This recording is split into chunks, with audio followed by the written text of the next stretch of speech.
1, Watford 1. We've had some time to think about it as well, but what did you feel about it?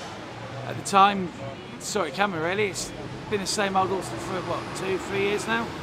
It's nothing really changed. I've got to admit, first half I wasn't overly enthusiastic with the way that Saints played. To be honest, beforehand I kind of thought that we weren't going to get a win out of this game. It wasn't a game that was going to be a fruitful one for us, but when Gabby scored I thought, brilliant, we can get on with this game. But if anything, that second half has just shown why Mark Hughes is not the man to take us forward. He just isn't, as far as I'm concerned. I think if you sort of ignore everything that was surrounding the game, I thought it was quite even. I think we had good patches, they had good patches, we had poor spells, they had poor spells. I think at the end of the day, it was an equal game and it's the fair result. However, we had too much riding on this game once again. We've wasted so many opportunities, especially at home this season, to get the points. I mean, the first half we looked quite slick, we looked quite confident. You know, Gabbiadini after 20 minutes, you know, the same number on his shirt. Similar, reminiscent of the goal in the cup final.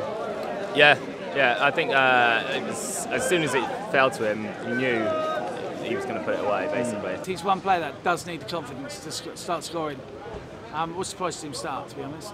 Yeah. So he wasn't even on the bench last week, and then he starts. It's like he's out, he's in, he's out, he's in, he's out. He needs time. I'm not a greatest fan of his, but he does need time on the pitch. Sounds like he's in and out more than a hokey-cokey. Yeah, it does actually.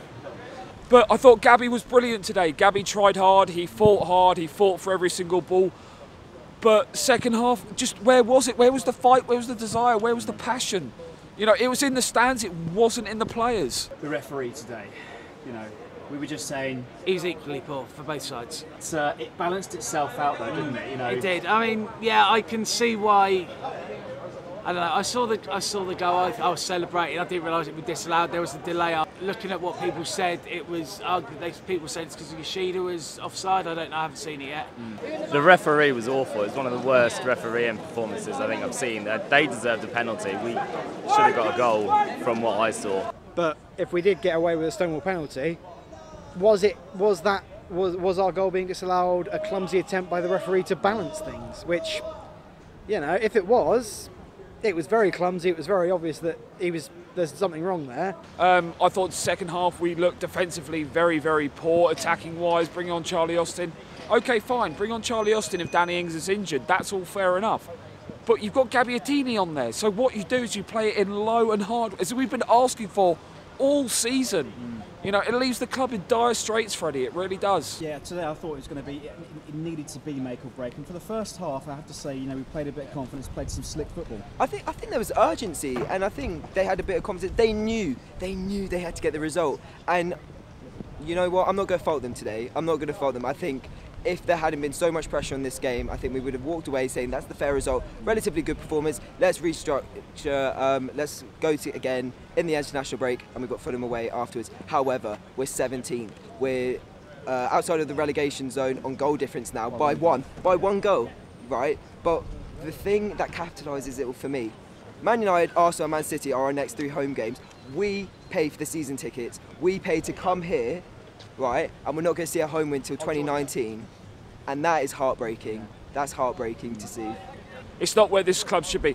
Honestly, I say to all Saints fans now, if you want to be playing Portsmouth next year, we're going the right way about it. We're going the right way about it by getting relegated this season. I don't want us to get relegated. I want us to stay up. I want us to fight for every single point, fight for every single ball. But like the previous man to me just said, we've got Man United and Tottenham coming up in our next 5 games. If anybody thinks we're going to be getting points out of that lot, you've got to be having a laugh. I'm sorry, you really have to be. Does it buy Mark Hughes some time? Something's got to change, I think. I don't know whether it's him to go but something's got to change. So I think we need to keep Mark Hughes till at least the start of the January window. Because the next person who comes in, if he gets given that squad, who have just seen their old manager get sacked because they've not been doing well, if they don't like him, they're going to do the same thing. So I think you've got to save it till either the January window, and then bring in somebody who's going to draw players, or you give Mark Hughes to the end of the season, sack him at the end, let somebody else come in and have the entire summer to restock the squad. I don't think that sacking Hughes now is ever going to be a good idea, because all it's going to do is just kill any kind of momentum he may have been gaining in the dressing room. I think even if we would have lost the game, the board would have bottled it. I honestly do. If you listen to Ralph Kruger's comments with the Daily Echo yesterday, it did not sound like he had the confidence to push him out. To be honest, right, I've got no confidence in Jishen Gao. I don't even know if he's got the money to pay the compensation to get rid of his contract. I seriously do not know what is going on behind the scenes at that football club. But the other thing is, right, there's no replacement. Yeah. Do you want Moisey? No. Do we want Big Sam? No, of course we don't. So how is it going to improve? It's not.